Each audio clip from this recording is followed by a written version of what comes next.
Hai sahabat Andi, ketemu lagi dengan Andi di sini. Sahabat Andi, siang ini kebetulan pada saat saya berkendara ketemu sesuatu ya boleh dibilang aneh ya lucu, akan tetapi berbahaya.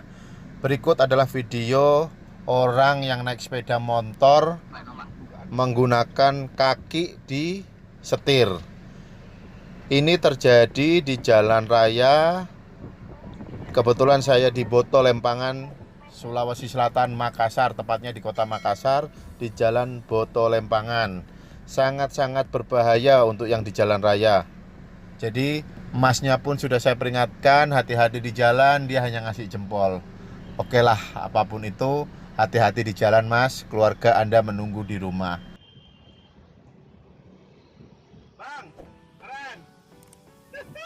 Hati-hati di jalan.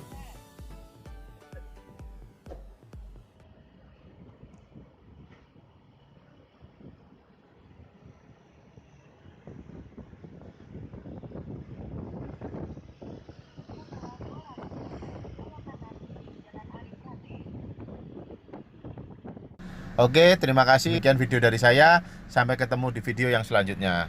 Salam sehat, kaya, dan bahagia selalu untuk kita semua. Bye-bye.